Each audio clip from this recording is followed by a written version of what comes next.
I'm gonna let everybody get in, get situated.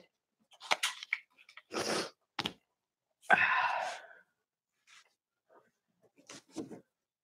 mean, I guess I can go ahead and start. I hate to start too early. I just saw people in chat. Let's see who's all here. Welcome to any of those of you that are new. I know what we'll start. I'm a mixed media artist. I do a lot of watercolor for those of you who are new, and acrylic pours, and then embellish the acrylic pours.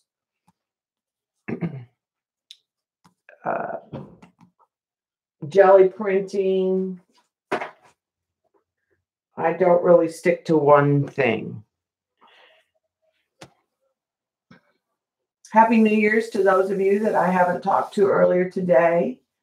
Hi, Kat, Sarah, Mark, CB, Vicky, Deb, Marion, Kathy Berg, Dee, Lisa, Eileen, I'm going to be here in a little bit. Judy Patootie, she better. Paula H. Ardal, Atal, I'm not sure. Pavla, hi, haven't seen you in a while. Catherine. Anne, Cheryl. Carrie T3, haven't seen you in a while either. I was just thinking about you the other day. I saw something on Twitter and thought we hadn't seen you in a while. That's what I love about this Streamathon is people that get busy or get distracted with other things come in and visit, and we get to see people we haven't seen. Hi, Lori. Hi, Gail. Hi, Sharon. Welcome, Maxie. Hi, Janice, Deborah Peterson, Lynn. Welcome, Lynn. Hi, Karen. I wish it would warm up, Karen. I hate this cold weather. All right, so I'm going to go ahead and get started because I think we're close enough to the real time. Hi, Kim Sweet. I wasn't sure what to do for the stream today. And then Eileen mentioned a book and I went and bought it. And I thought, okay, we'll do that book because not very many people heard her. She usually enables all of us. So that got me to thinking the two books that have influenced me the most this year is this one right here, Stars Springs, that Xander showed us. And she does a lot of doodle-like work, and that her basic premise is everything can be broken down into a star, branch, spiral, or fan shape. And then she doodles on top of it with ink and pen and paint and watercolor. And she does really pretty work. And I've done several streams using this book as an inspiration. And then Colleen showed us Fast and Fun Watercolor by Gina Lee Kim. And I've done 5 projects. Colleen has done 5 or 6. Janet has done some of them. Some of the fibs have done paint-alongs and posted. So if you do a project out of this book, we're using the hashtag Fast and Fun Watercolor. So that we've done several, and it's really a watercolor, but it's really a mixed media approach. It is not your traditional watercolor. She has great step-throughs. So the book that I bought today on Eileen's premise is, if you're bored with watercolor, read this book. And we're going to do a couple projects out of this book. And I was happy with it when I bought it and I looked at it, because she has some information and some projects. I'll get back to this in a minute. But I decided the focus of this year, I'm going to try to use some of my books that I bought, and then I put them on the shelf and I forget they're there. So I went through and tabbed ideas from Terry Harrison's Watercolor Secrets. And I thought there were some techniques in here that we should use. And I'm going to use that in conjunction with this book that's called Artist Complete Problem Solver. And it will walk you through some techniques and things to do for certain things that are hard to paint. So I thought we would start using this box or a barn or snow, that we would do some landscape scenes out of here, his tricks. So that's going to be one of my goals videos for this year. And I got this book and I want to do some out of this book that I bought. I just need to print some of her templates that she includes or draw some of her templates. I kind of want to use it for some mixing. So when I set my new palette up, I think I want to use some of this just to kind of see a fun way to create what mixes you can. And then this is a book that I've had forever. I got it at Barnes and Nobles. It is available online on Amazon used. So you can get this book for about $1 to $3 in great condition. I'm going to put the ISBN number because that's the easiest way to find it because it is old. But it is a fabulous book for watercolor.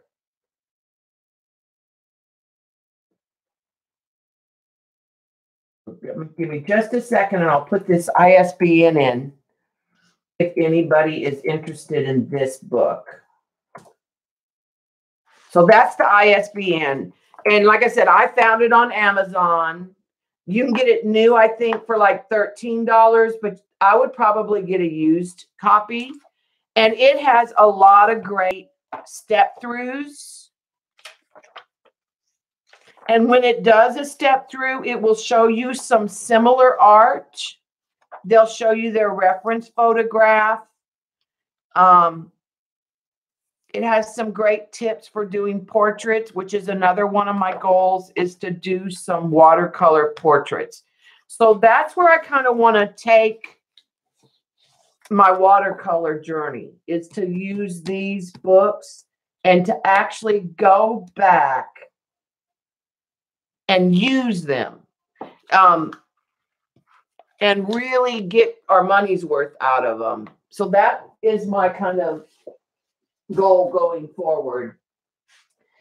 The other book that I have that I've done some out of is Janet got us to get this book, Watercolor with Me in the Forest by Dana Fox. And Paula enabled me to get this book for more accurate drawing, laws to guide. But this would probably be more of a summer project for me because drawing takes so much time and I don't have the patience for it.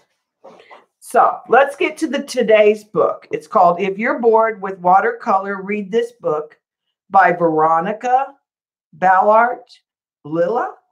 I'll put her name in chat.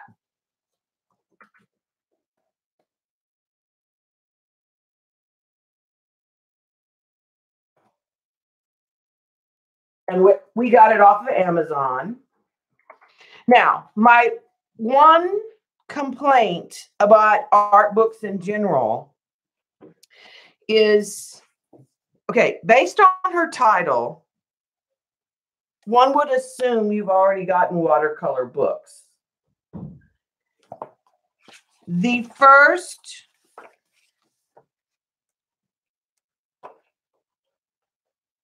$35-40 pages is about paper and brushes and types of watercolors and a palette and color theory. And I kind of get tired of seeing that in every book. But she does get down to projects eventually. So you kind of have to, if you need this information, it's good information. but it gets repetitive in every book. Darla, Katarina, hi Norma, hi Di, and hi Jean and Eileen. I think you were out, Eileen. So it's got, you know, like watercolor pencil, and she's got a little bird project. Some of them don't have a lot of step outs, and some have still. She is a fashion illustrator by trade, I believe. But it's not all just that. So in looking through the book, and you know, what was funny was the first thing I knew flamingos, and I thought, Eileen is recommending a book with flamingos? Has she lost her mind? Watercolor and stitching with embroidery, textures, using your silhouette and putting watercolor underneath a cutout of a silhouette. Yes, this isn't, we only speak English, but welcome. Hi, Sophia. So the projects that I am going to do today out of the book that I picked, let me find the first one, is pretty fast.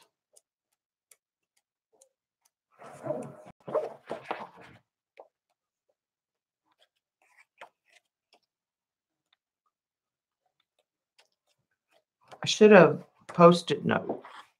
I can't believe I didn't.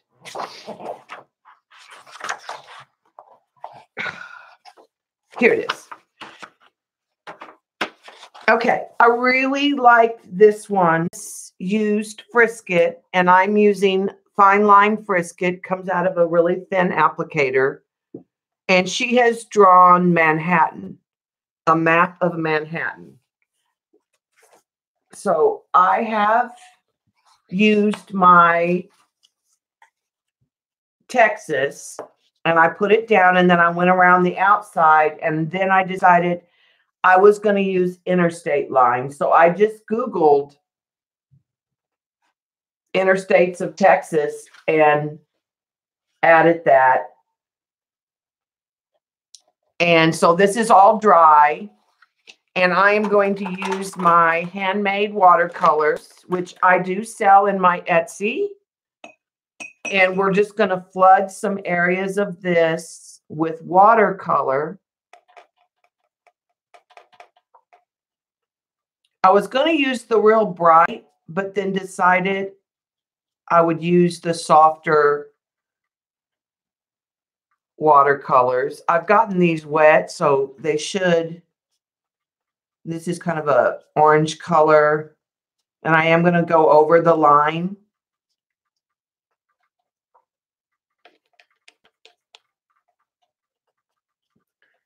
And I think I actually am going to pick up some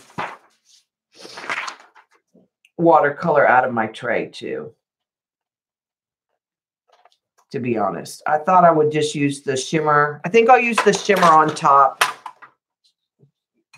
because I'm not getting enough color that I wanted. So I want to start with yellow in this corner. And then I'm going to put, and we'll come back with the shimmer on top. I'm going to put the bright orange right here. And let those kind of bleed into each other. And then I want lime green down here.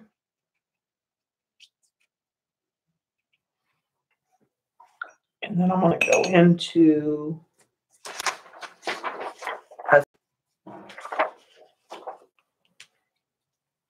and these are Holbeins that I'm using.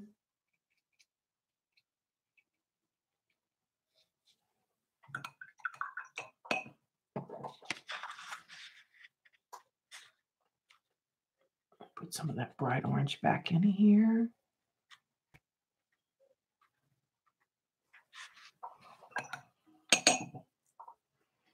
And I'm going to go back with some yellow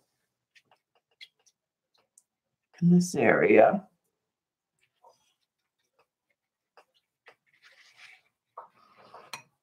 Then I'm going to go to a marine blue.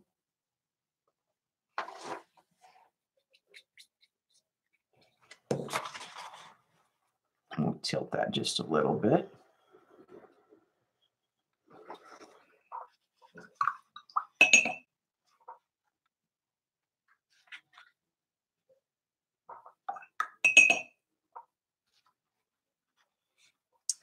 And let's go red.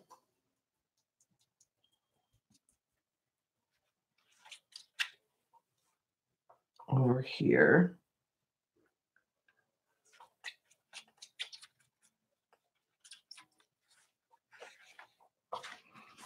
Okay, and I'm going to blot some of that green because I don't really want brown. I'll come back with it in a minute.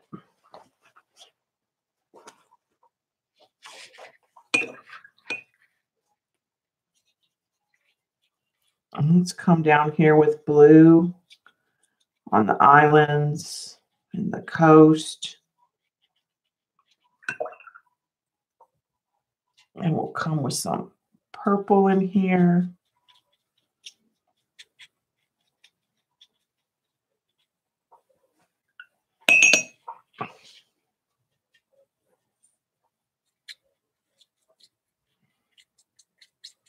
I'll put some pink sort of in here in the middle. And I'm going to come back with the more turquoise color.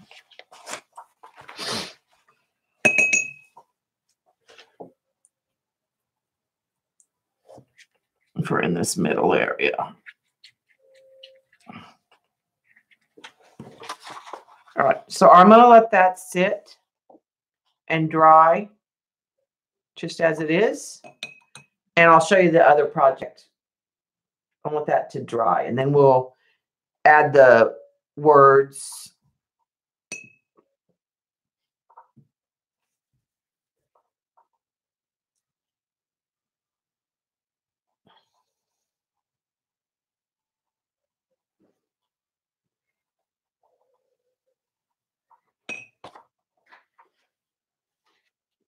I am in Texas. I am in Fort Worth. Okay, so the other project that, and I'll add the sparkle later when that's dry. I'm going to let that kind of soak. The other project that kind of spoke to me as a collage artist is what she calls jigsaw.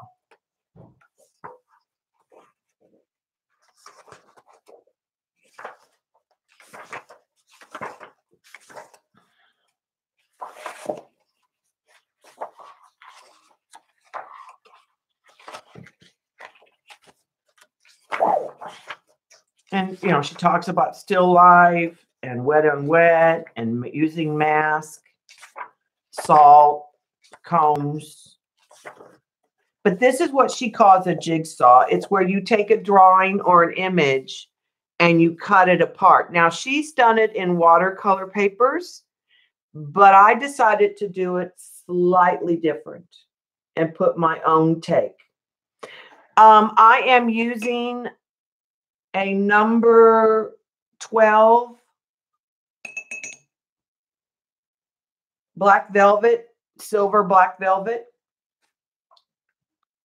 So this is the idea that you would cut apart an image. So here's what I ended up doing. And the book that I'm using is If You're Bored with Watercolor, Read This Book.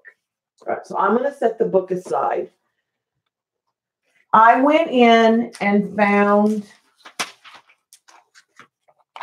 some fashion pages that I kind of liked, that looked like I could cut apart. And I picked this one and I prepped it with some graphite. And then I found a different one that I also prepped. So this is the one that I'm going to use. It's a black and white image of a girl sitting on like a picnic table. I just used graphite paper and traced it on my watercolor paper so that I would have an image. And I'm going to cut this and collage, and I'm also going to use watercolor. So I'm not going to do a straight up.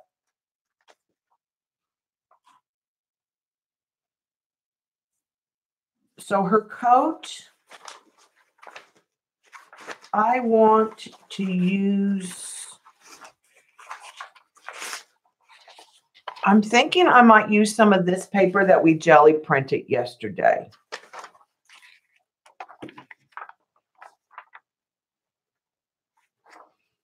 Now, I'm going to cut this all apart as a pattern. I want this turquoise in here. So I'm just going to cut where I can get to that part of the paper more easily. I'm going to cut away some of the excess from her.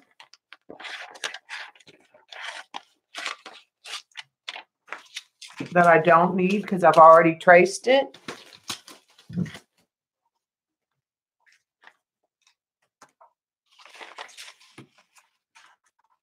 I'm going to work on her coat.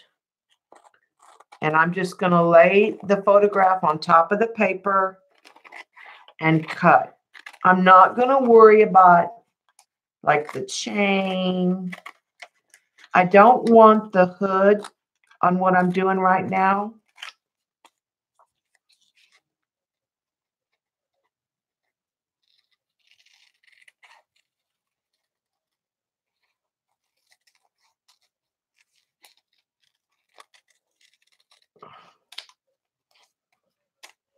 Okay, and I am going to nick right in here.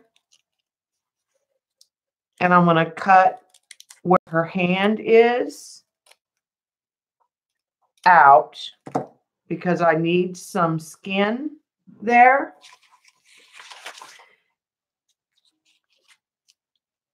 And then I'm going to take this off.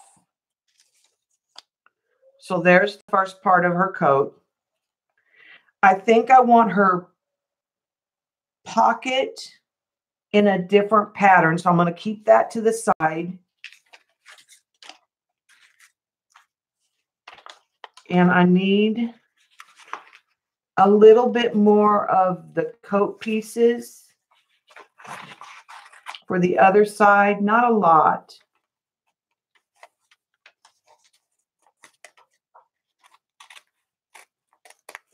So you kind of think of it as fussy cutting. I don't usually worry about, like, I'm not going to worry about if I get rid of a detail that I plan on watercoloring, because I'm not going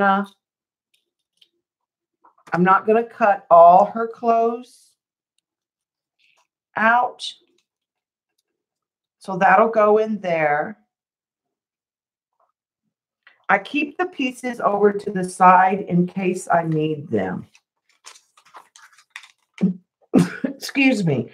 I'm not going to worry about this inside part of her coat right here because that would be kind of the lining on some of it.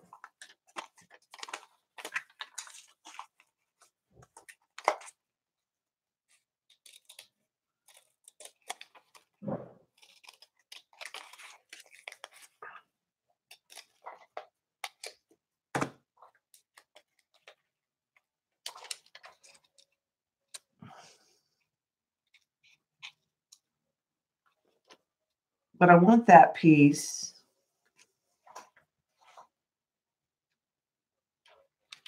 And I want one other piece, I think. All right, and I'm going to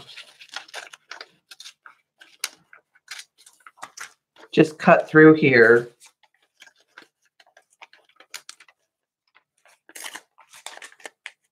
And I just try to make sure that I have the paper underneath where I need it.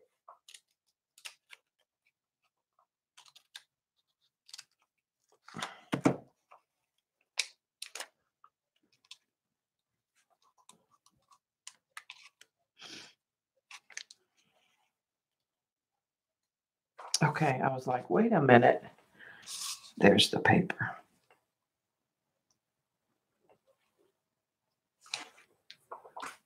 Okay. I'm going to set our little friend to the side for a minute. And I'm going to get rid of this paper because I'm done with this paper.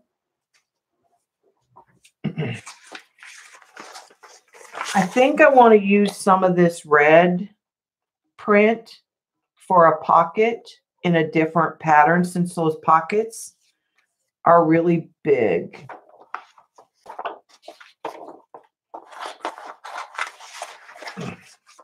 So I'm just going to use it. And this is the paper I jelly printed yesterday. So I'm just going to get in here and cut my pocket.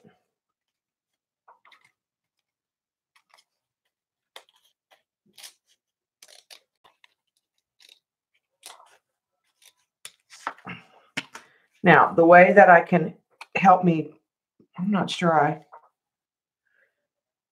take that back. I think we're going to cut the pocket in a different, the pattern is not distinct enough. Let's go with the stars.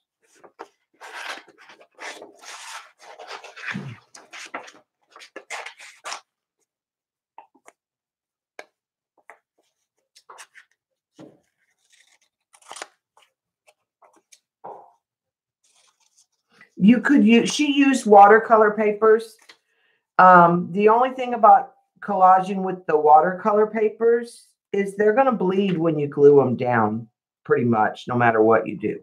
All right, so the way that I would place this on here is it's going to go right underneath where that hand is. So it's going to go right in this area, sort of. And I think it needs a little more of a dip.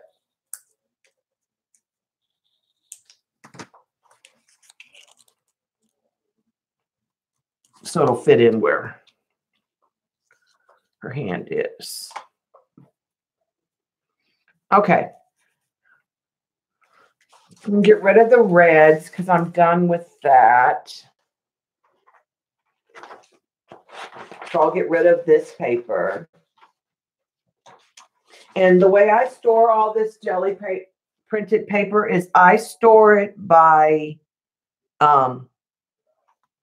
colors. Like I have a drawer that's pink and purple. I have a drawer that's red and orange. I have a drawer that's like yellow, orange, brown. I have a neutral metallic drawer, and I have a drawer for blue and a drawer for green. And they're just the big drawers and that slide out. Okay, I think I want this green for the main part of her dress. This right here.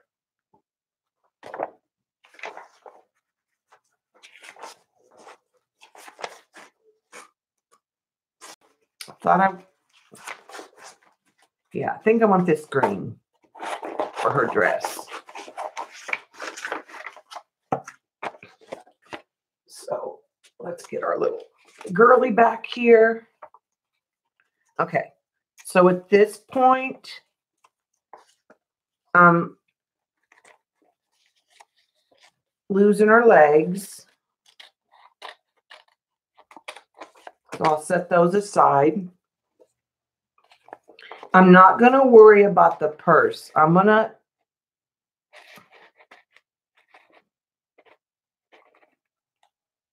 you know what? Let's actually wait a minute. Let's cut out her purse out of paper.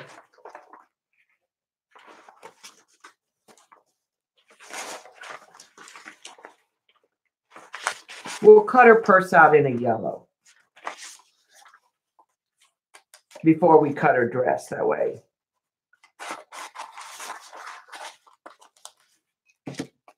We have it.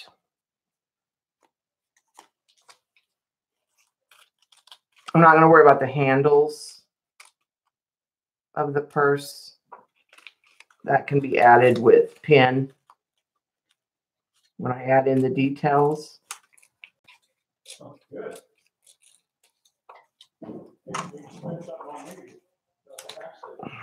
Okay. So there's the bulk of her purse.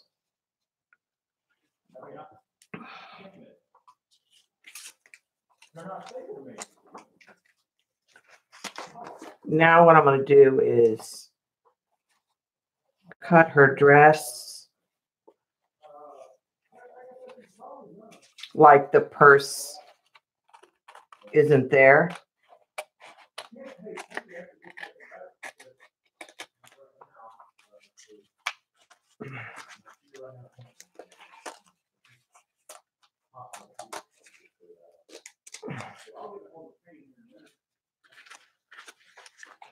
Just a second.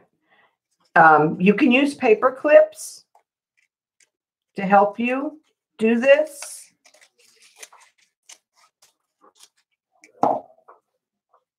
Okay, so let's put her dress in. We'll go there. Her purse will go here.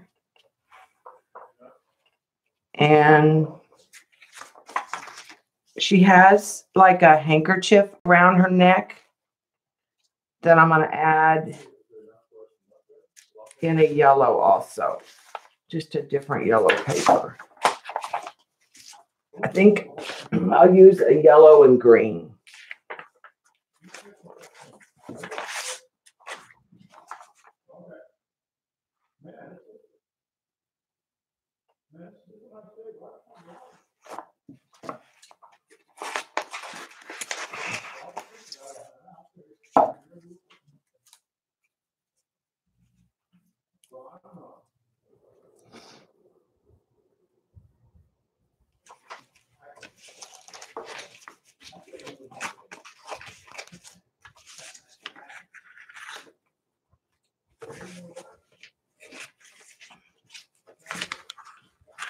All right, I don't know which color I want, so I'm going to cut two. It's just paper.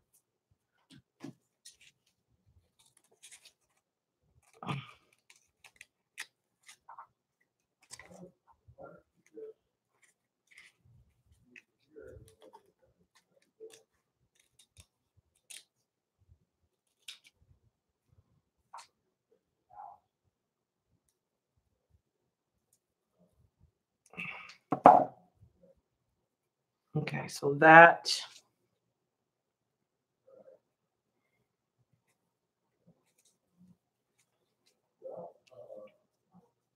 I'll go with that one. Actually, I should have.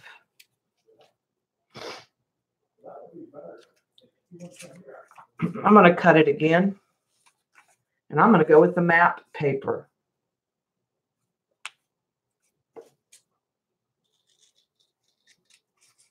That's on the back that is not even jelly printed.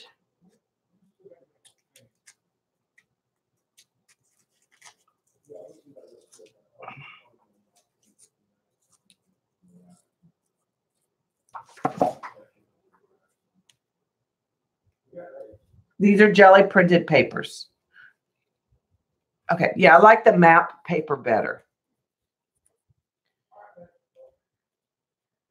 All right, I think we have her pretty well dressed. The only thing we might want to consider is a pop of color for her boots.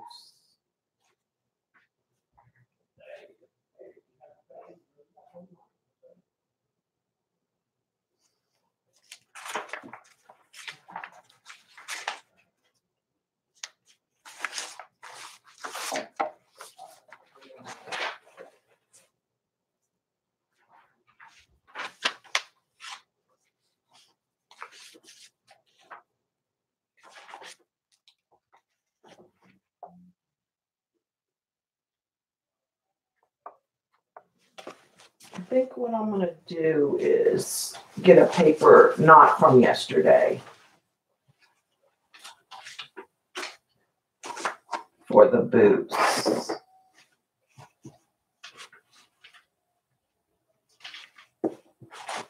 I'm going to see if I can grab something that's kind of teal based.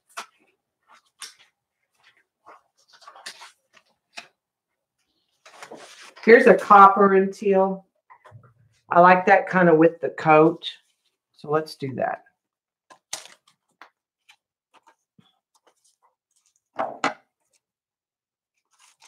And then we'll be done with the paper.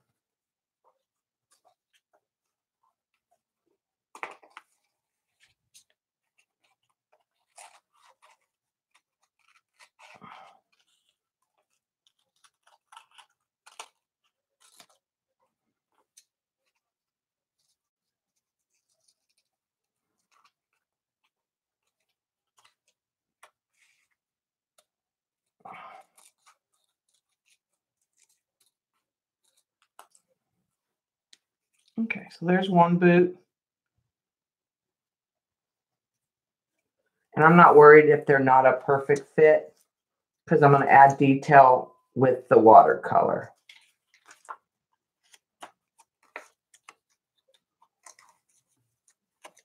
Let's get the second boot.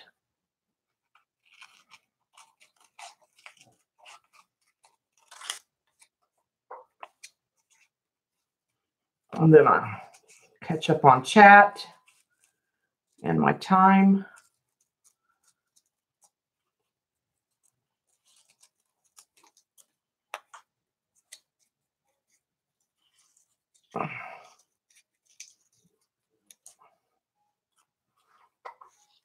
Okay.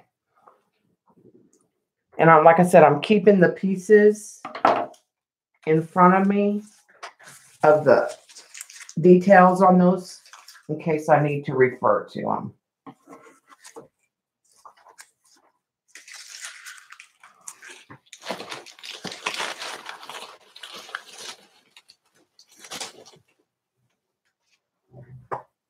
All right, so there's a couple things I want to do. I am going to use some Zig clean markers for my skin tones. I think I have a flesh color, a beige, a blush,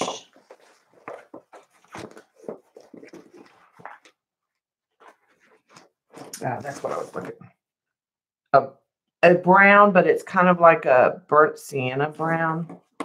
And what I'm going to do is I'm going to switch to a smaller brush. This is a number 4. All right, and I'm going to just slide some of her clothing pieces to the side. And I'm going to start with that flesh tone. I'm just going to put it on my craft mat. It's not going to really show up for y'all where I can pick it up.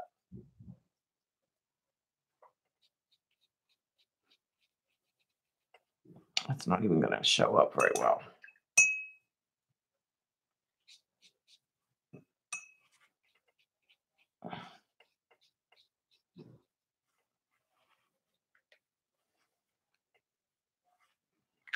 I just don't want to go straight to paper.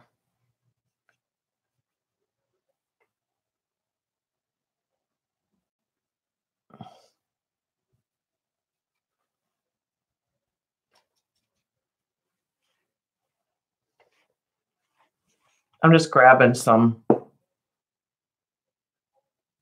flesh tone I had on my tray.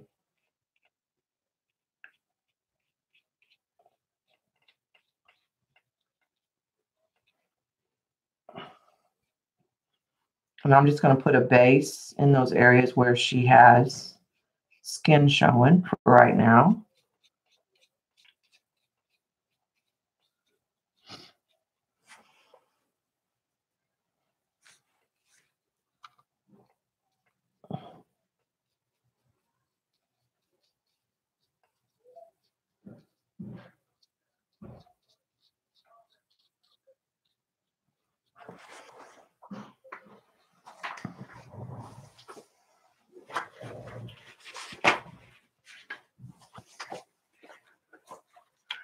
just going to blot that just a little bit.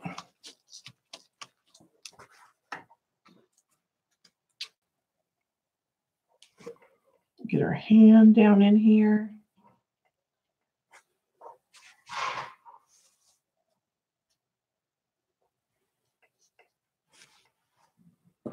I'm going to turn her just a little bit.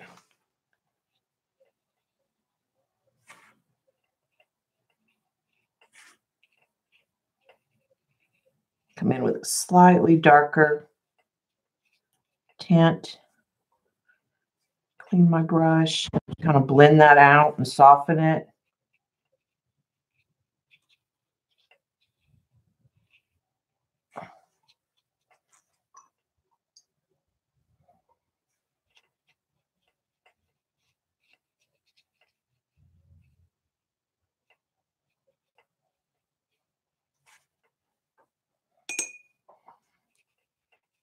Soften that right up in there too.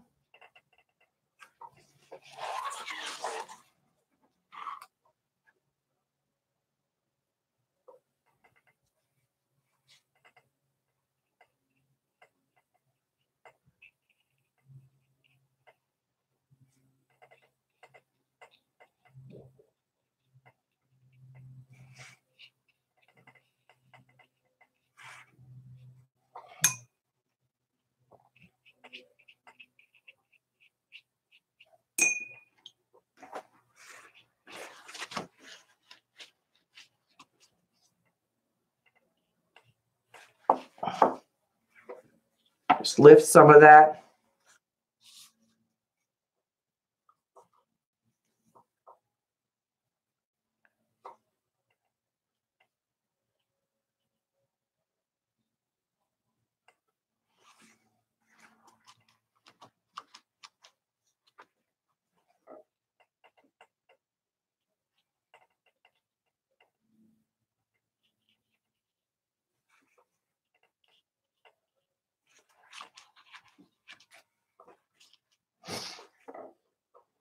All right, let me move the camera down a notch.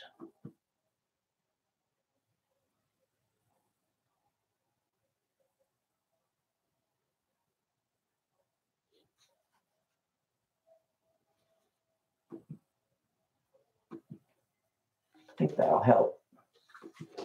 All right, and our Texas is drying up really well. We'll add some shimmer to it. All right, let's come into and add some shadows in the face.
Soften that.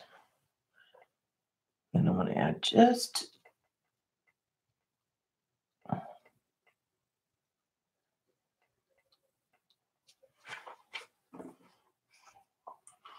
not going to worry about the face and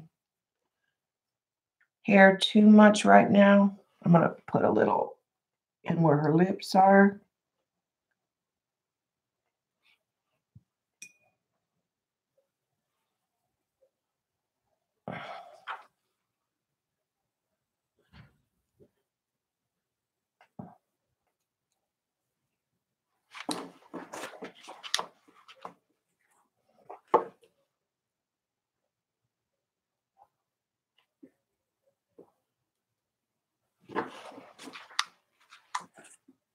Her face is so small, I'm just kind of giving a suggestion because I have it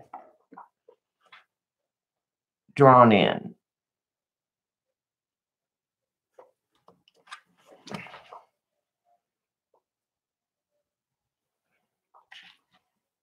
All right, let's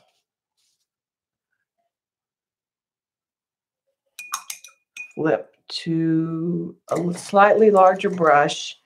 All right, I did not do this part of the collar because I thought that I would put red in there and kind of let it bleed and do its thing.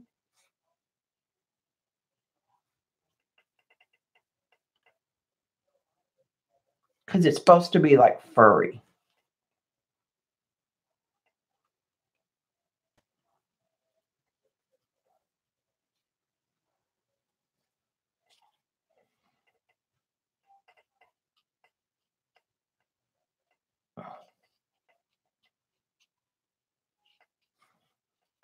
And I want to darken that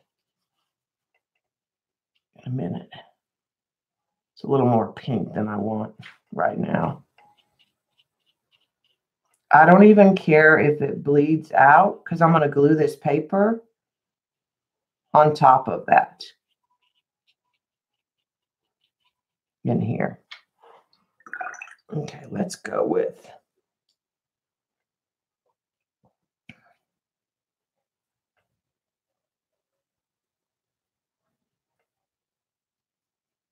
a little more of a blue-red.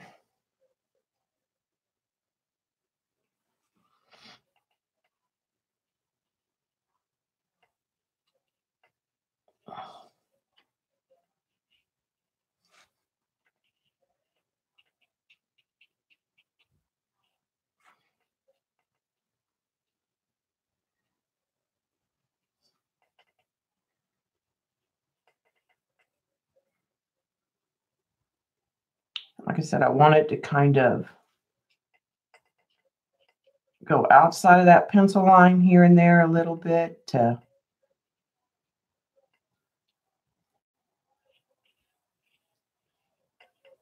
give it fur texture. And let's make the lining of the coat in here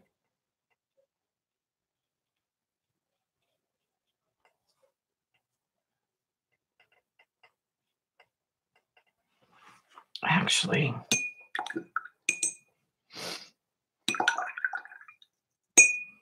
I'm not sure if that's coat, so I'm gonna lift that out. I actually think that might be more the bottom of the dress. So let's put a dark green in there.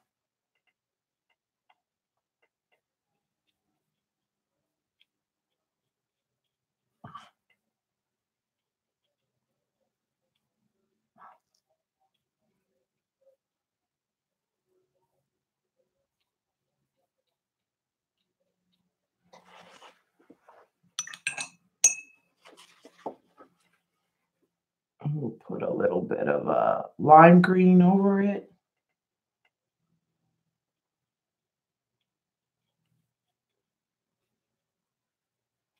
And again, I don't care if I go over this dress area a little bit.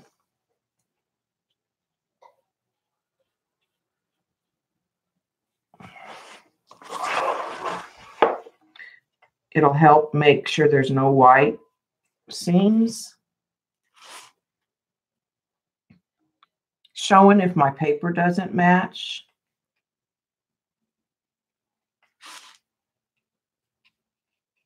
Though our cuts were pretty good, I think.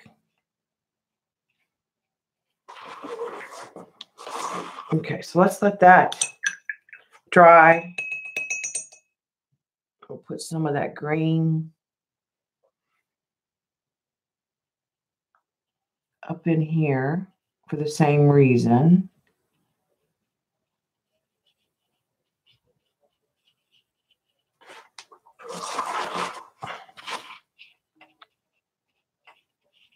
in case the dress isn't a perfect fit.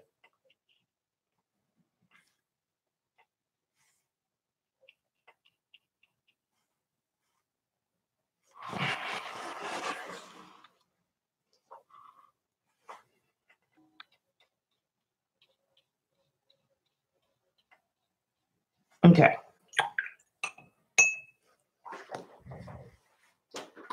I need to move this.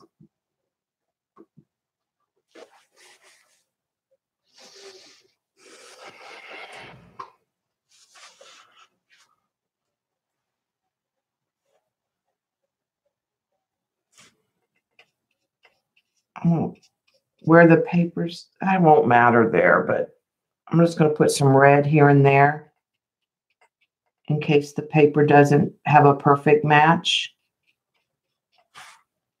around the hand area.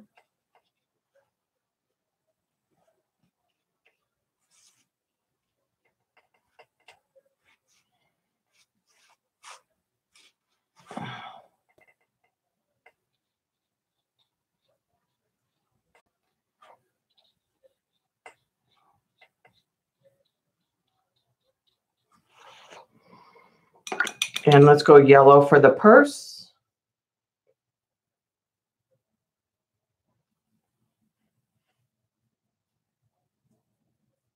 Because I know part of the purse doesn't show up. This part over here I did not cut.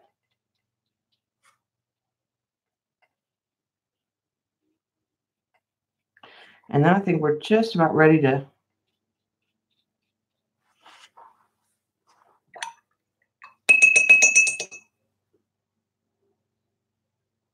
glue on her.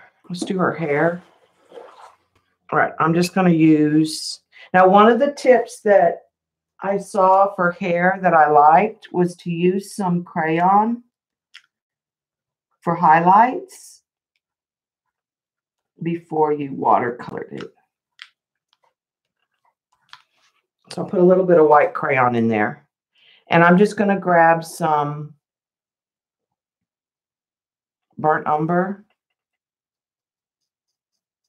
and start with that.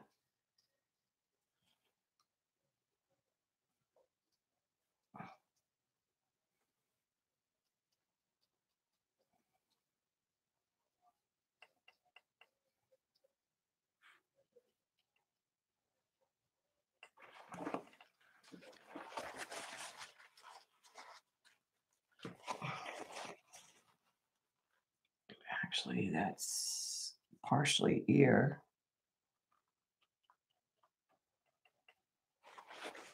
There.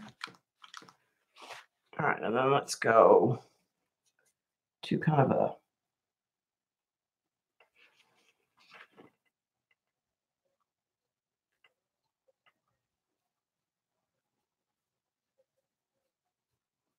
just grabbed some black Payne's gray mixture.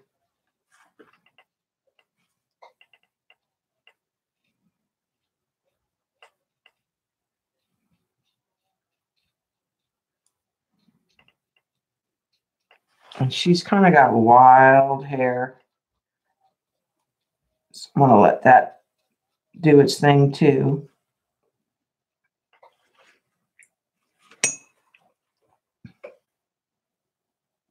Let's go darker.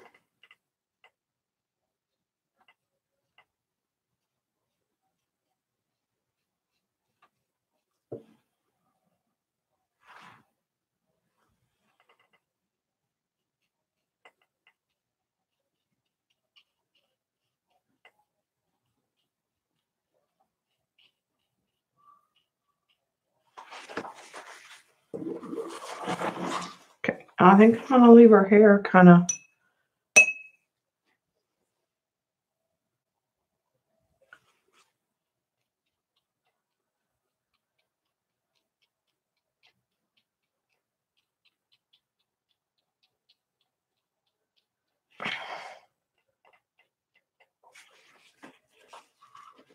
on the gray side.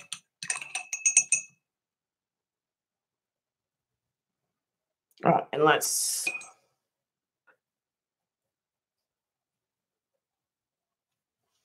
This is just, oh, that's not going to work. That's just park bench. I'm just going to put a gray, black in there.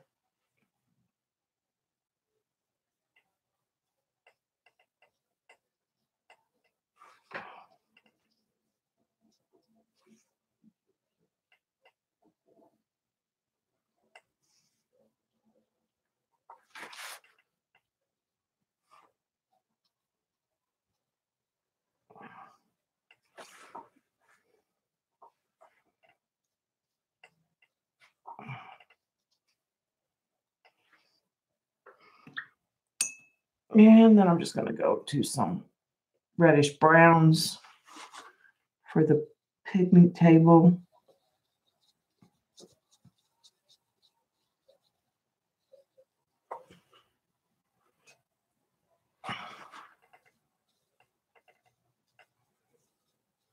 And again, kind of where that coat is, I don't have to worry about that staying in the lines so much because I'm going to glue over it in a minute right here.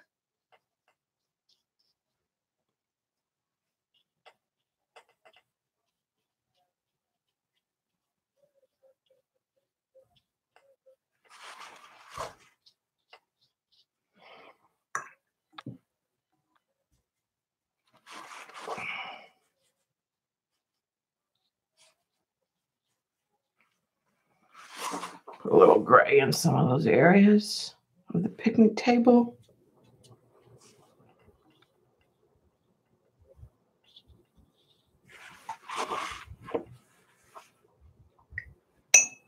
And then I can come back to those later if I add some details with the markers. Let me move the paint tray and get the glue, and we're going to glue her clothes on. Do not want to use your good watercolor brushes for that.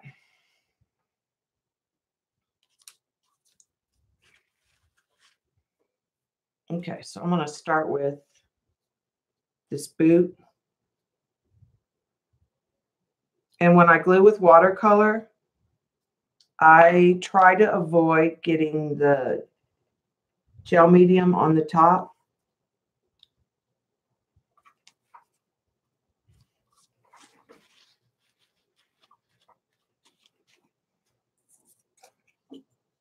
So I have the option to go over with watercolor. Usually I use markers because I can take the tip and get the detail.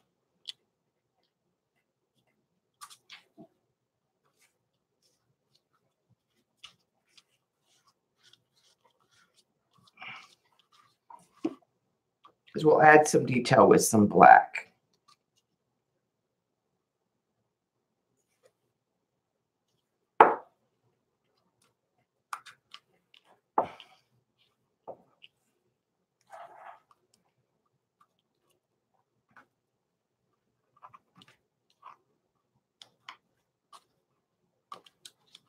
Okay.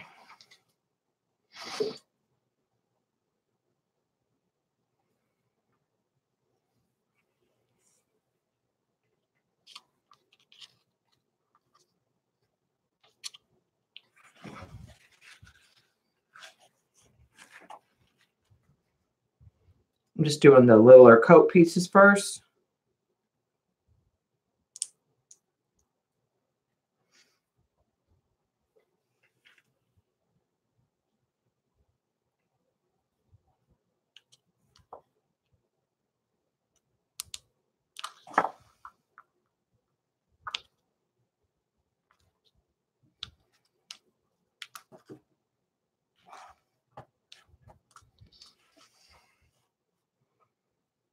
Okay, let's put her.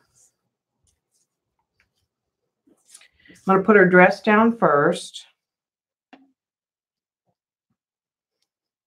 because her purse is going to sit on top of it. And so is the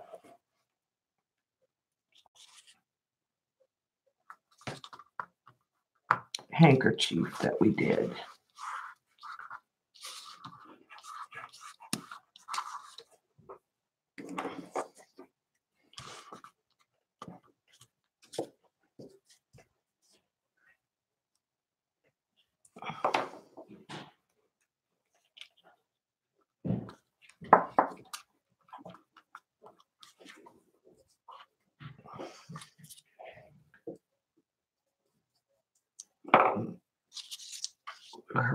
get down to her coat.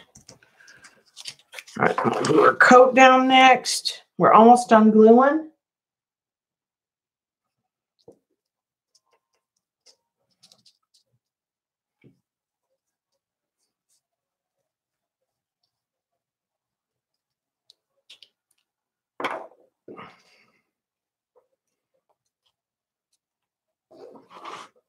Okay, it's got to fit around her hand, so I'm going to match that up.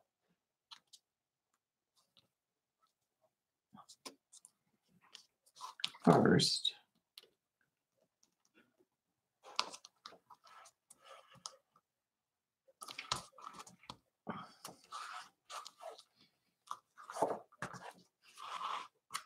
There's a little line down here, but I'll fix that with watercolor.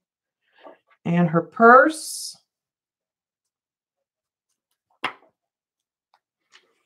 And by leaving that little bit not cut, it gives me a guideline where to place the purse.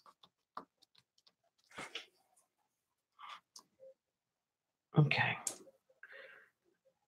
I see a bleed that I want to pick up or minimize.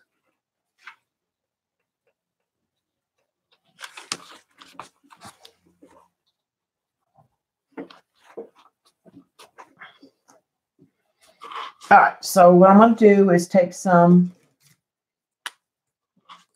SIG markers.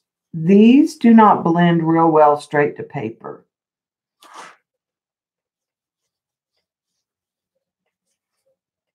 But I'm going to use that to my advantage in this circumstance by adding some of my lines.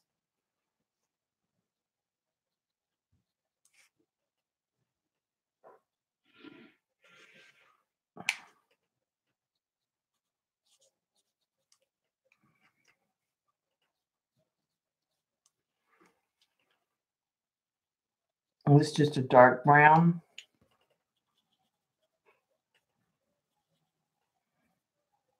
That I'm using. And a damp brush.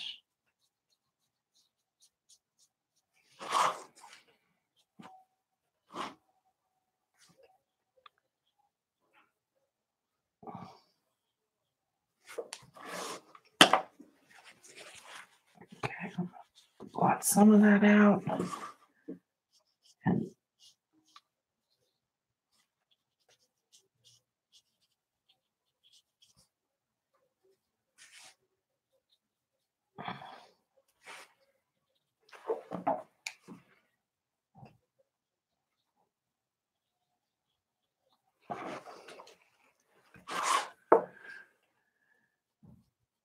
darken that.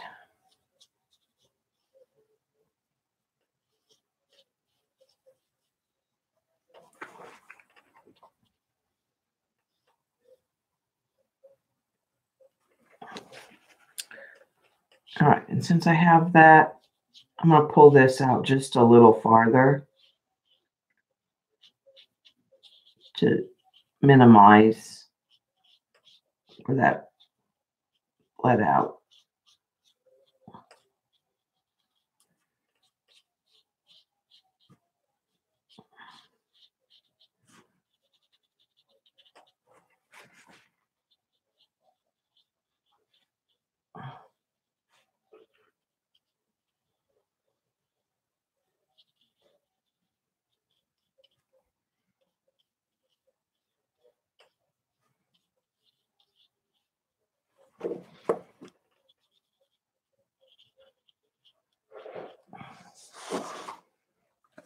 Okay. So I'm happy with the picnic table. I'm going to use this same brown on the details on her coat because it's a good match.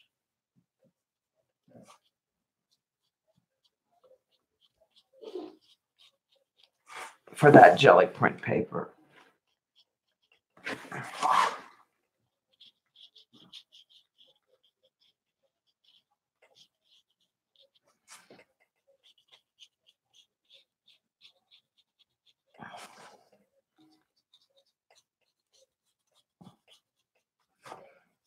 And then I'm going to get the original coat and go in and see where my lines are for like my arm.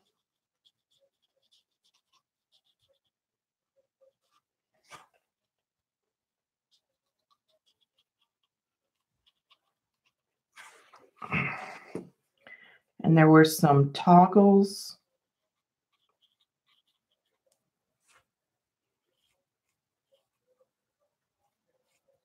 on the coat.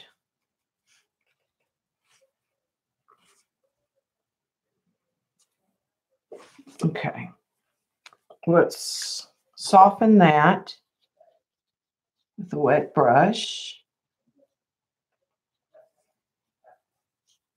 We can come back in with those and fix those toggles if we need to.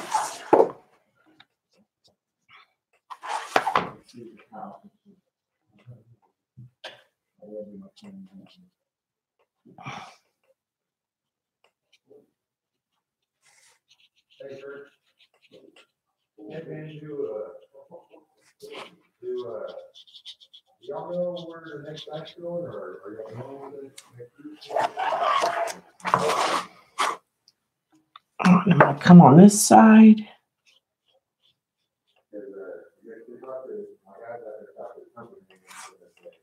They don't know where they're going, but they want the time to tomorrow.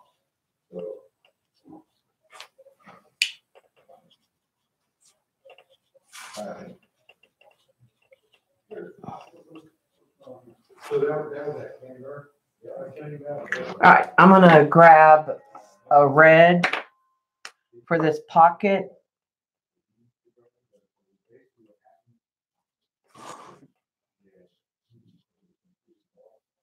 No, not yet. So basically what happens is in the press, and make it like this. And the smaller clean brush.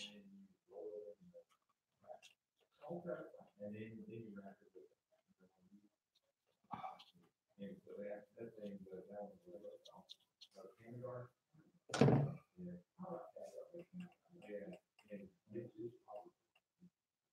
Hold on just a second. Wow. Sorry.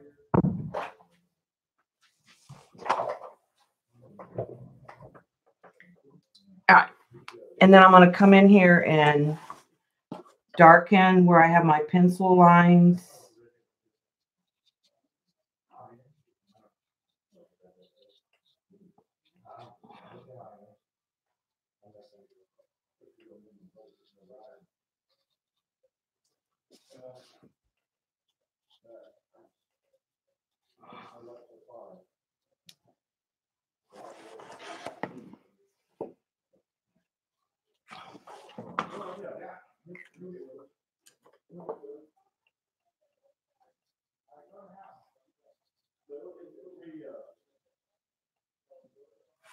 All right, so that just kind of added those lines back in there.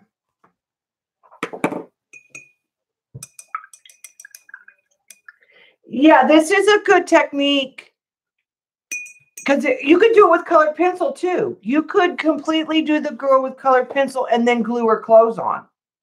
It wouldn't have to be watercolor. You, like I said, you could easily use colored pencil or marker on your pattern.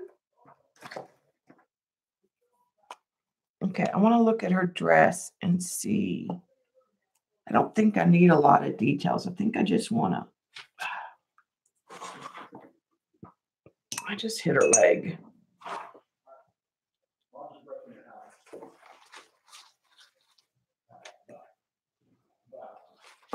Okay, that green's not dark enough, so I'm going to go to a different green.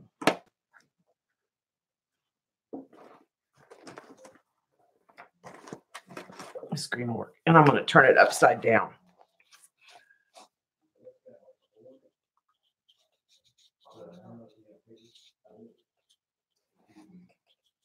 And I'm going to go up the edge, kind of where the coat is. And let's just soften that. This has a metallic in the paint, so the marker will kind of blend off pretty easy. Okay, let's. It's kind of a shift dress, so she doesn't have a lot.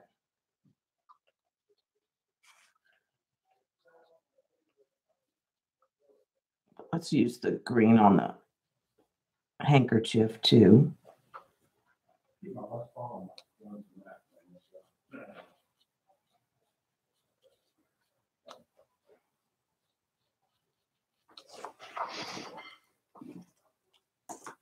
All right, let me clean my brush.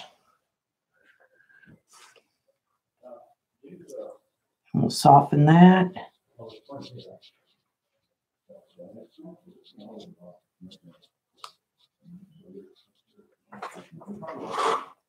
Okay, so that works for her dress.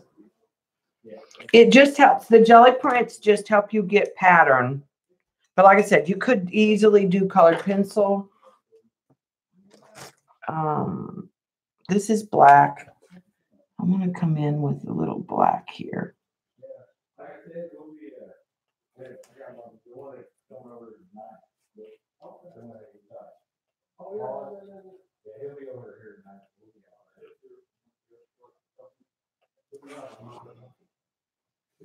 I don't think I want to put some of this darker in her hair.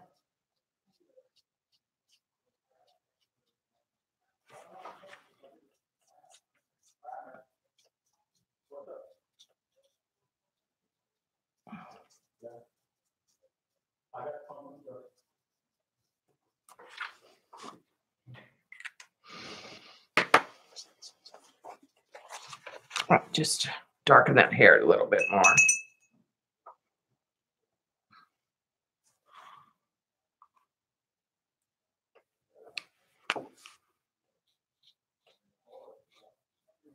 Let's put this toggle back in black.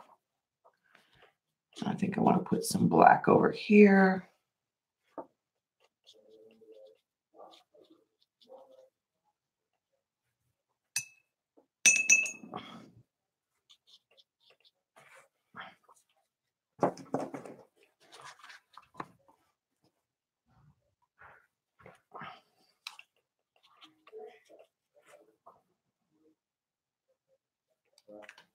Okay, and I'm going to go with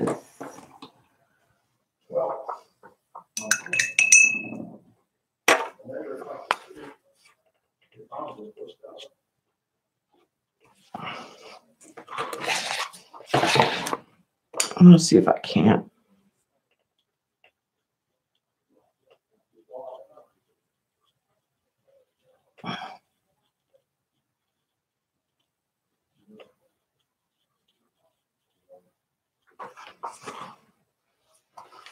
Let me emphasize just the back edge of her leg just a little.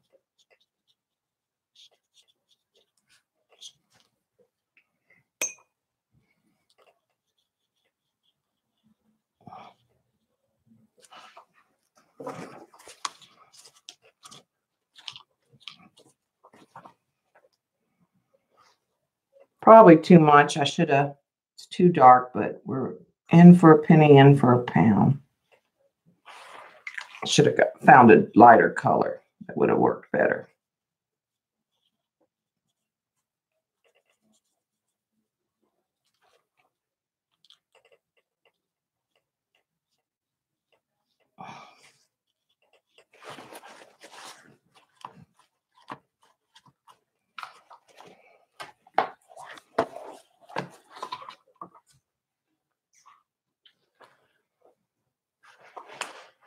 Let's see if I can find.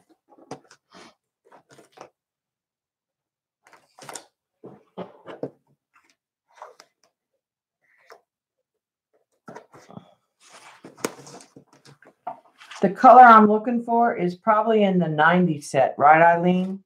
That I don't have.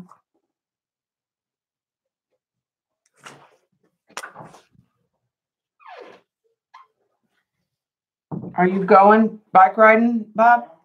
Okay.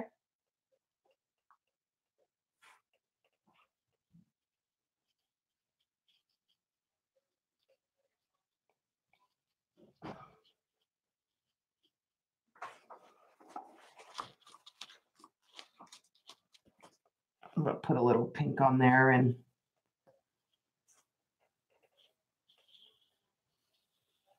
hold still.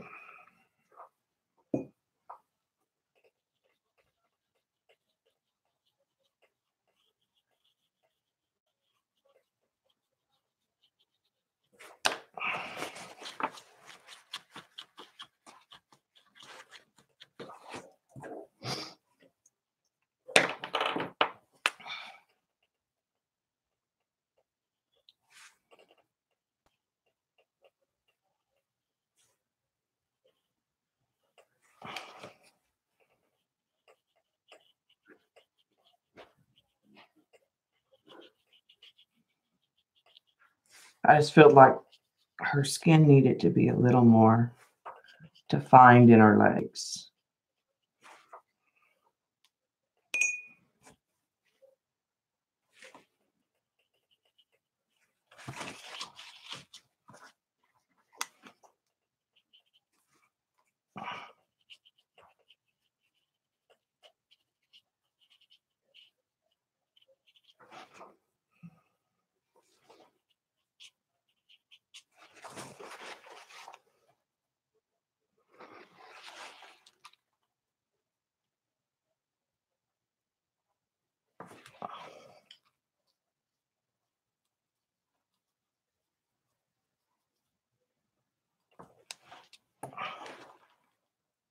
I get just a few areas on her face.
I'm going to darken her eyebrows a little too.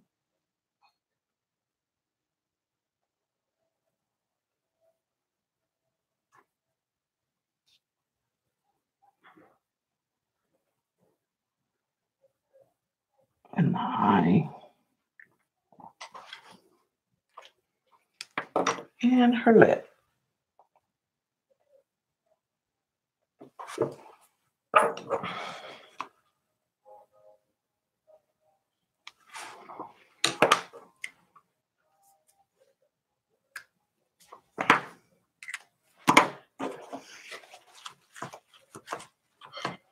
That just gave her face a little more to match the colors. All right, we need her purse.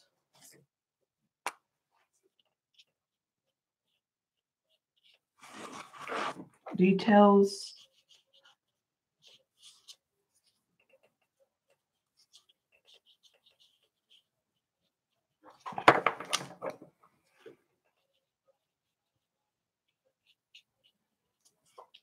Kind of just using an ochre color here.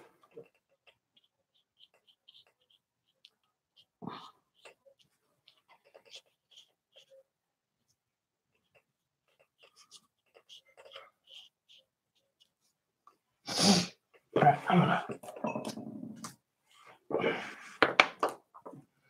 I'm gonna go back to this rust because we're gonna need it for the handles.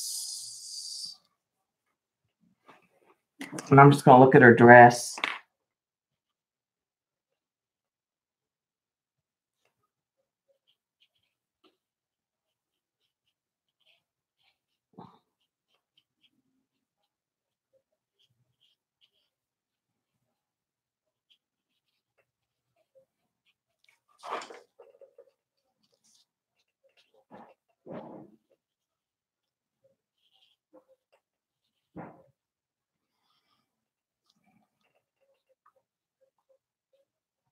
And she's got some kind of like tags hanging on this purse.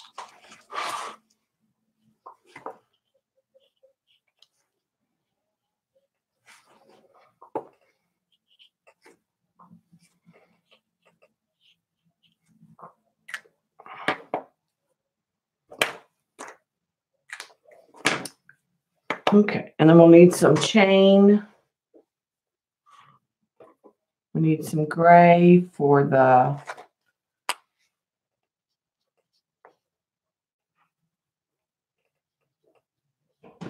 table. We're close to finishing. Doing good on my time.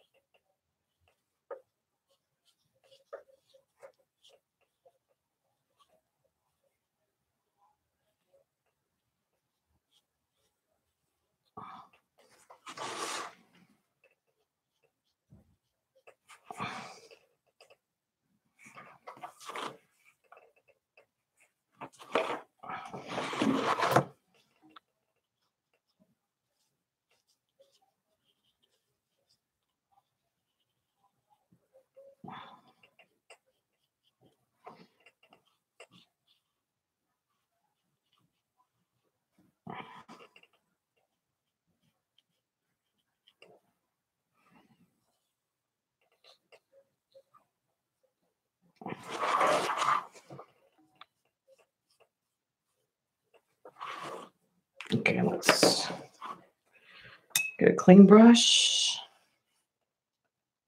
Hit those gray ones and just softly blend those.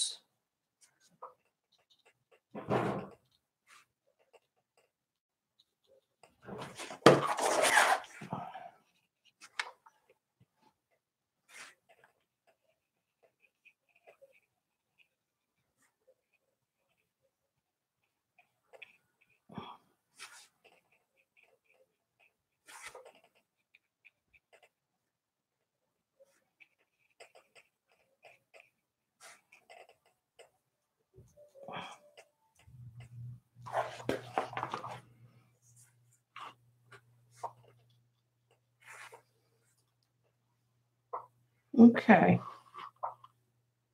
I think for the most part, other than if we want to flood a background, but I was kind of thinking leaving it white.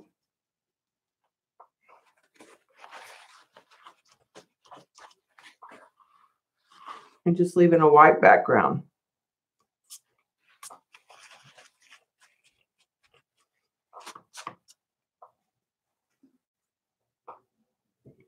She's pretty much done.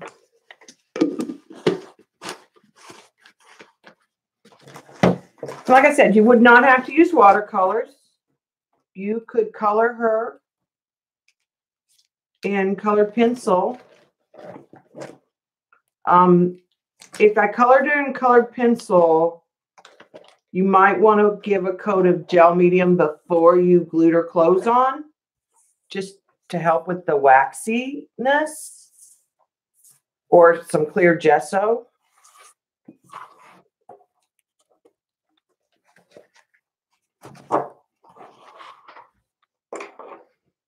The only thing that I would probably go in and do is, like, I didn't put any highlight in her eye.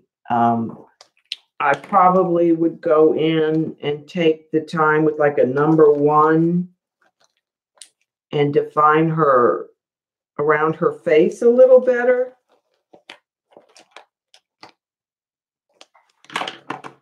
Oh, her boots. I didn't do her boots.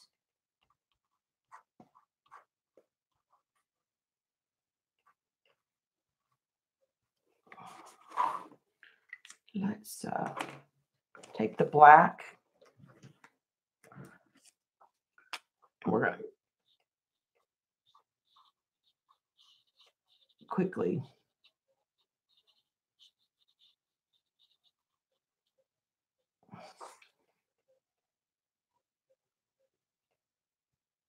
there's fur around her boots at the top.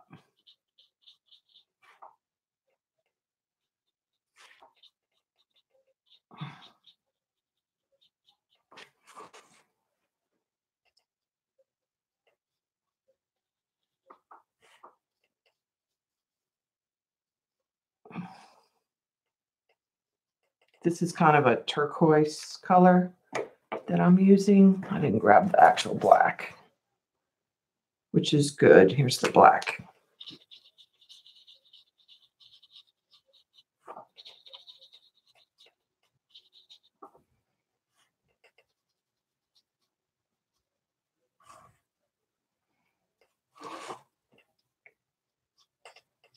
The black or the turquoise, and then we're going to grab that turquoise again and use it.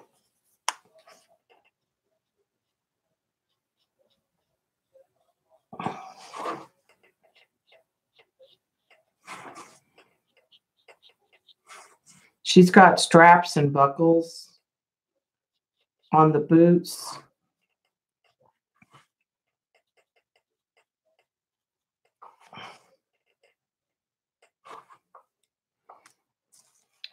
Let me grab a boot and look.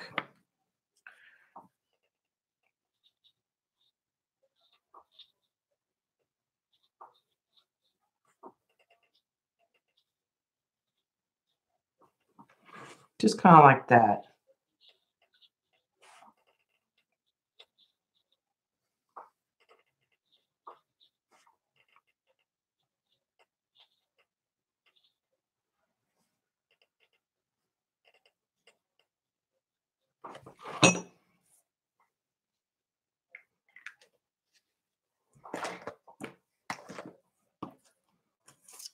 Once I know that she's done, then I don't worry about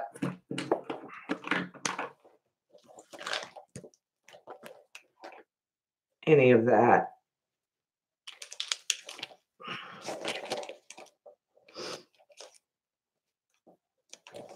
And of course, because I'm trying to find one, I can't find a number 1. There's a 1. If it works. Oh, it does. So what I'll do is just come in with a number 1 pen and give her some eyelashes.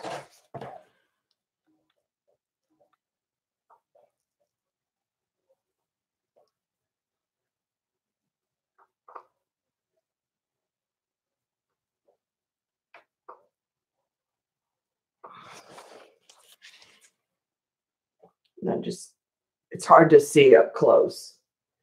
That just gives her face a little more detail when you look up close. But for the most part, her face, I'm just leaving the graphite that was from the pattern. So that I would call her done. The only thing I might do is put some, I feel like this needs a pop of this golden color.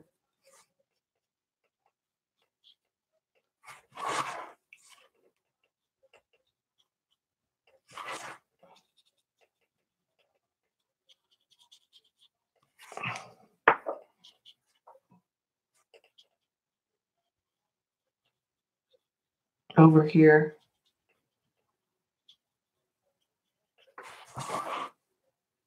To make it blend a little better with the coat.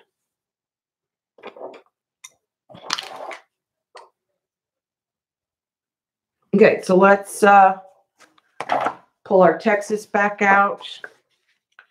We'll add some real quick shimmer with the handmade. This won't take long.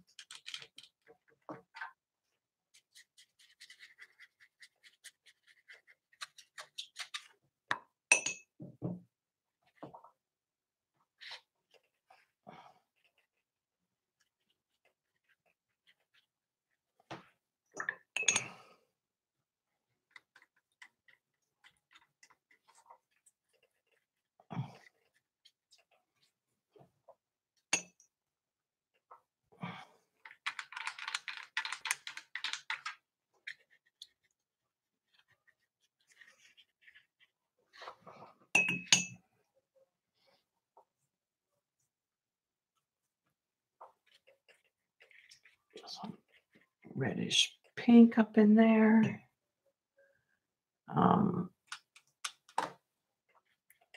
Purple.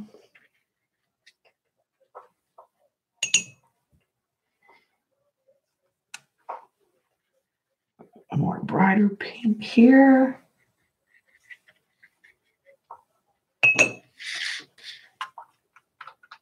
Some blue.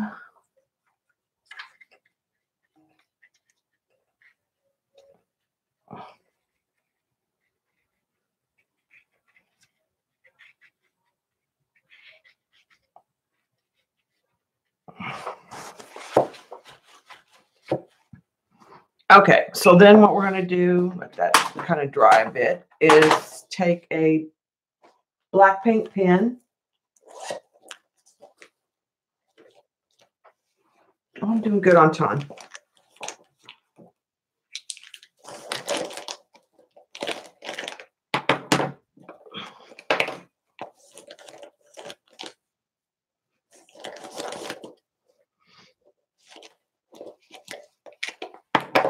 I have the black Posca and a pit pen in different sizes. You could use different size Sharpies.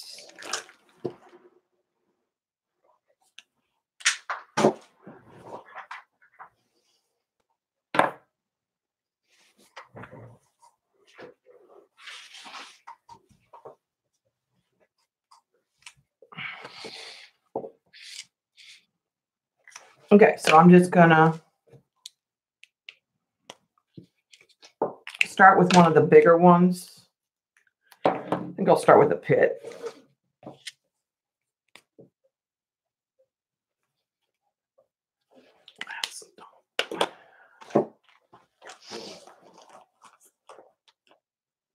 No, I don't always put it on top of, I mean, it depends how opaque you want it. I wanted more color.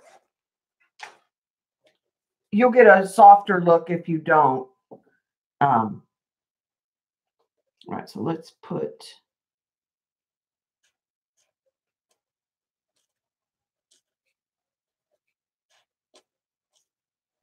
Houston there. Let's put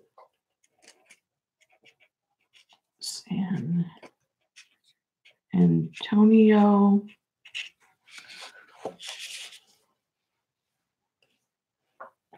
Try not to put my hand in the wet paint.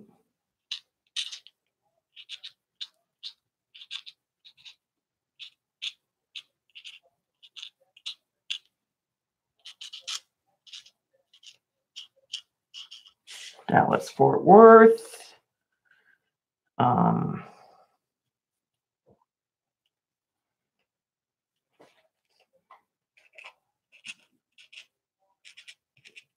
Laredo.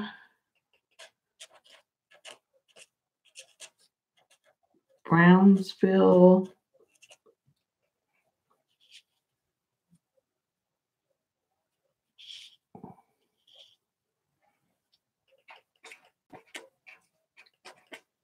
Del Rio.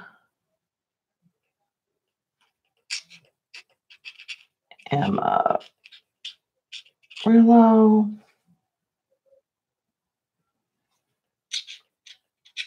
Austin.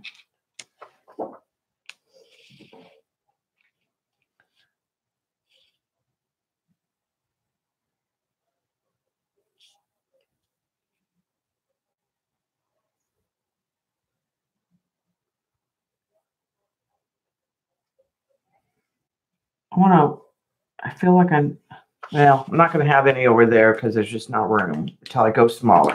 All right, so then I'm going to go smaller and add, yeah, Austin's over here.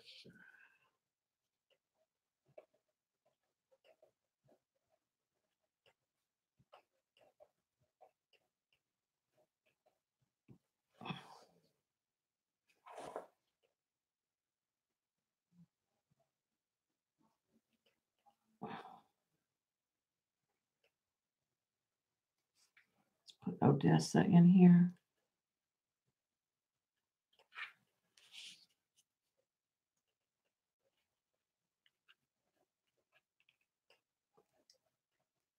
Galveston.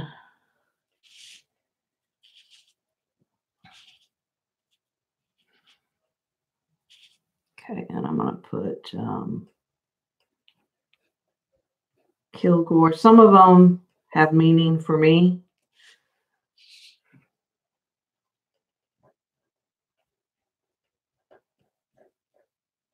Kerrville.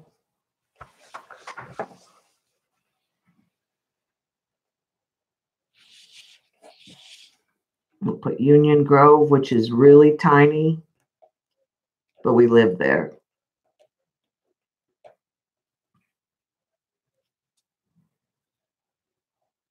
Sabine, same thing. Texarkana.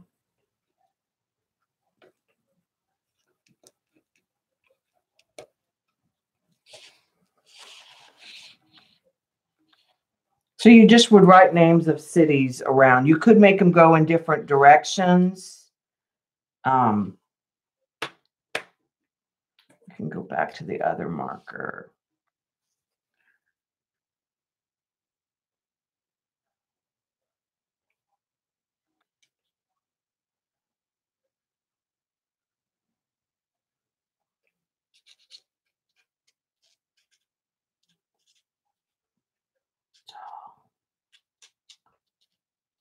Falls.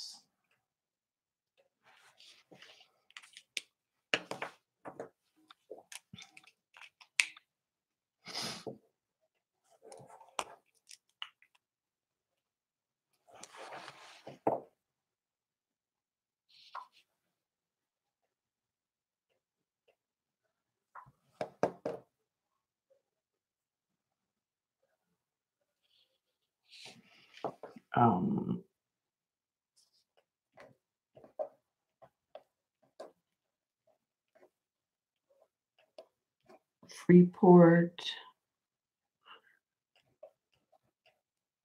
Lake Jackson.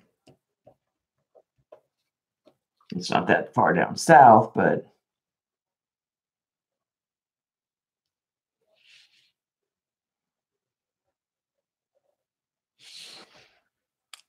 okay. And then when that's dry, I'm going to take a little off right now if I can.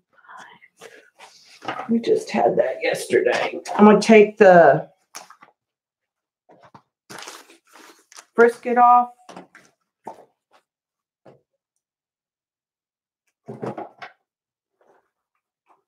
Carefully.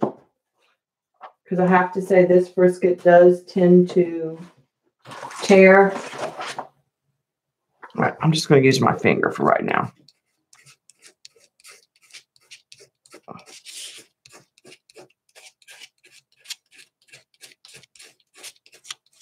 And then you'll get a white line, essentially.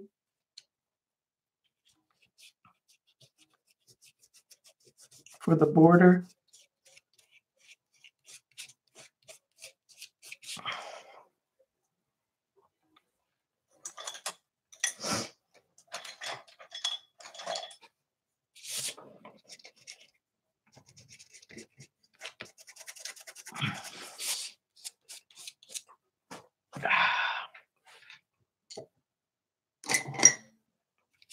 well, I'm using my hand, which I don't like to do, but pick all this up. I have a tool that we had out yesterday, but I don't know what we did with it.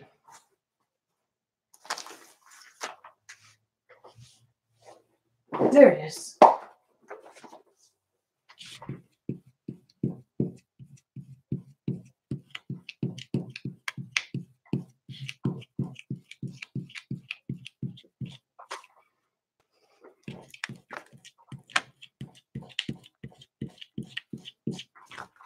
I think if I were going to do this again,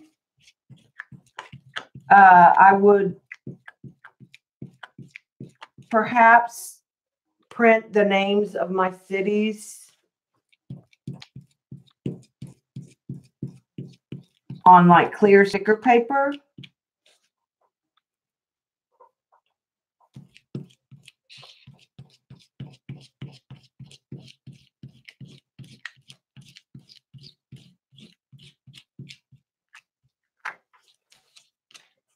Okay. I'm not going to remove all of this today because I want to take my time.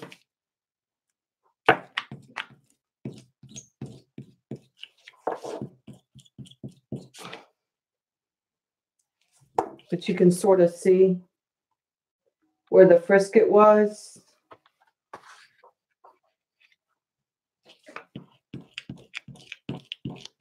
Preserves your white.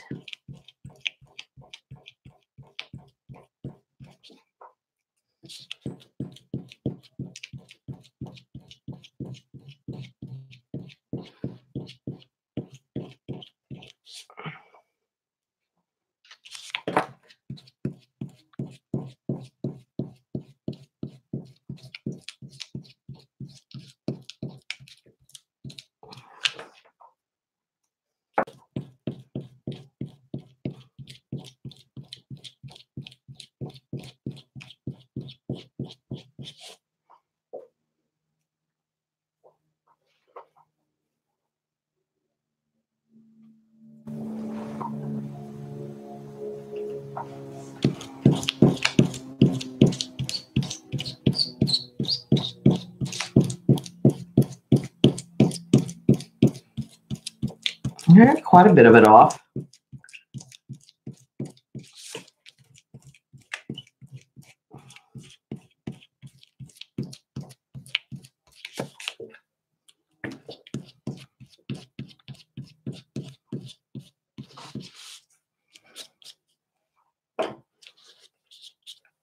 Now I have a little of the blue kind of lifted in here. So all I would do is take my blue again.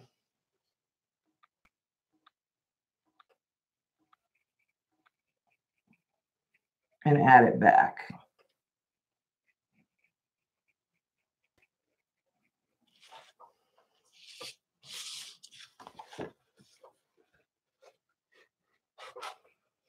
But you kind of get the idea.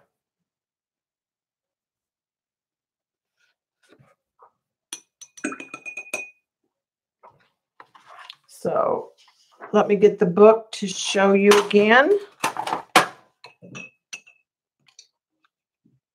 Move that water. Get rid of that trash.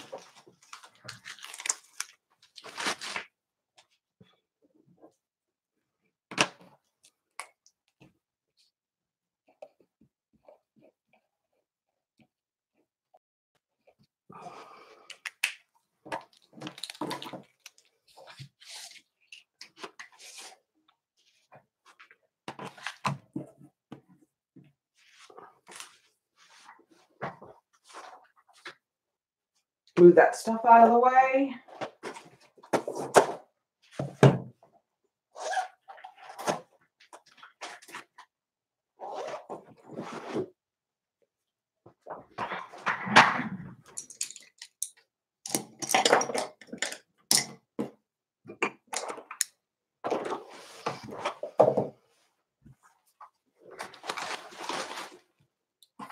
So these are the two projects that we did. Jigsaw, and we use masking fluid. The book is If You're Bored with Watercolor, Read This Book by Veronica Ballard Lilla. We got it on Amazon. It wasn't very expensive. I want to say it was about a maybe $12 book. I think the next one that I'm going to attempt is she's got a real neat city skyline with the reflection that she's done with watercolor, and then she's cut pieces out of watercolor paper to add on top of that cityscape. And I like that idea. If you found something iconic. There we go. There's the link for the book. Thanks, Jean. But I would say there's at least 10 to 15 projects. Some of them have more detailed step outs than others. The other one that I really liked the idea of is what she's calling like a silhouette, where you would have like a cutout from your silhouette or a stencil. You could fussy cut and use an X-Acto, and then you just put the watercolor paper pieces behind it and glue behind it. And I thought that was really cool. So I thought this was a fun one. I will tell you, I would not buy this frisket again. It's nice in this bottle. That part of it is nice, but it is very hard to lift, this brand. So I would get, you could get a different brand of frisket and get one of these empty bottles to use. But this one is hard to get off. It tends to peel the paper, even if you have good paper. It wants to peel.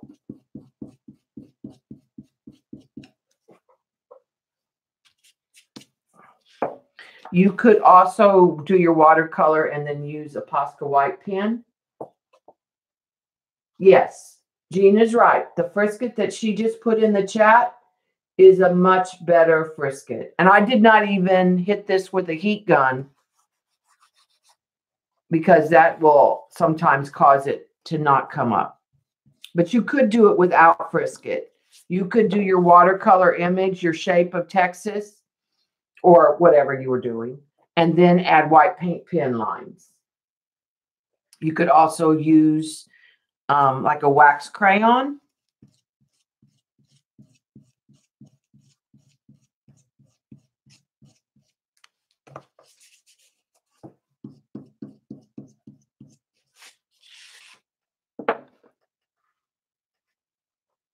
So it was just a fun idea, something quick and fast that I thought was cute in the book. You could do your city. So, all right, I have a few minutes. We are going to use her as a giveaway. So we're going to put 1 to 100, closest number without going over.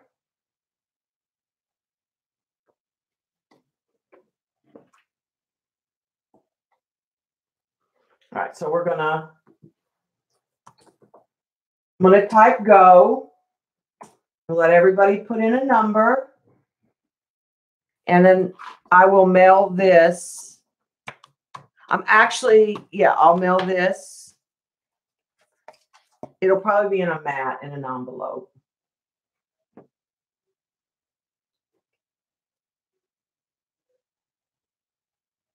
One to 100. Give everybody a chance to get your numbers in. I know I have but it doesn't matter. People repeat numbers. no matter what you do.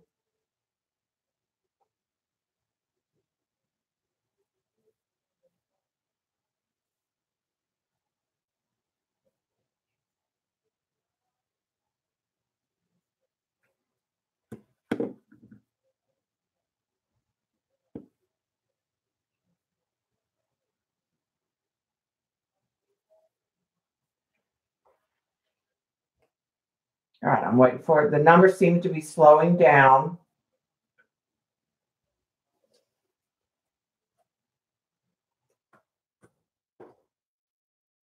Ready? You haven't put your number in. You need to get your number in. 1 to 100.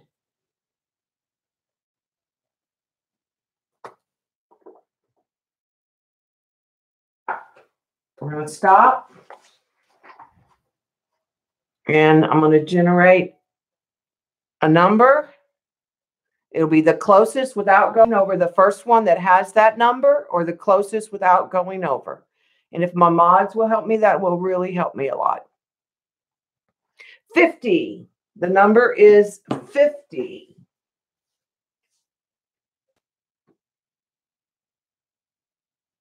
Okay. Okay, I see 58. 56.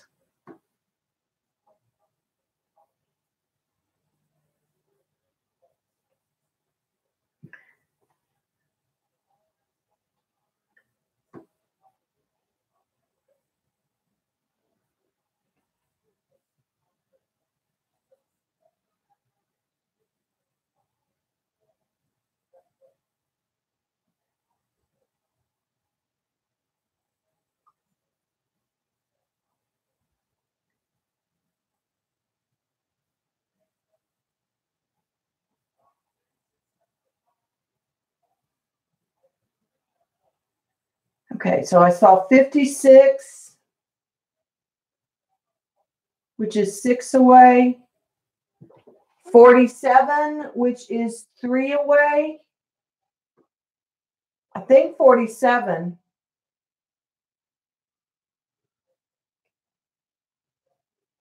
Because 56 is over. So I'm pretty sure 47 is the winner, which is Patricia S.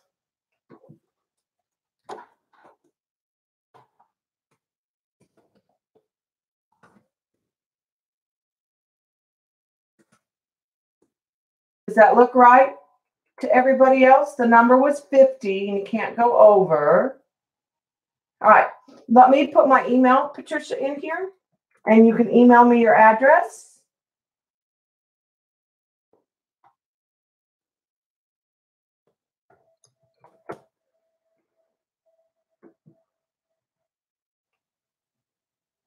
And I'll take off the tape, put her in a mat, and I'll take her to the mail. I'm going to the post office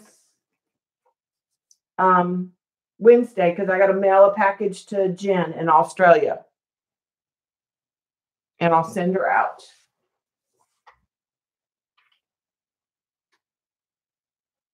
Thanks, Jean. All right, guys, I am going to sign off and let everybody take a break. Shauna is next. Shauna, you want to put your link in to your channel?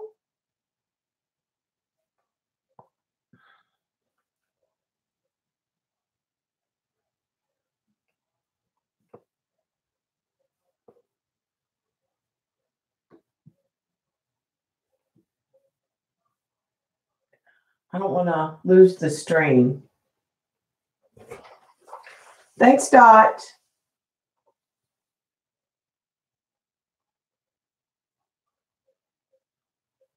Jean, can you drop Shauna's link in?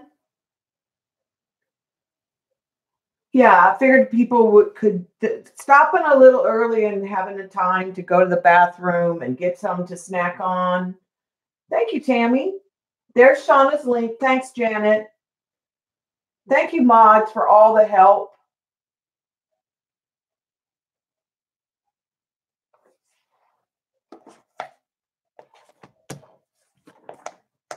And there's the book. We'll do another project out of it. And we're going to do some other projects out of those other books too this year. I was afraid if I went to the other and started messing around, I'd lose the stream. All right, I'm going to go ahead and say goodbye so I can go get something to eat.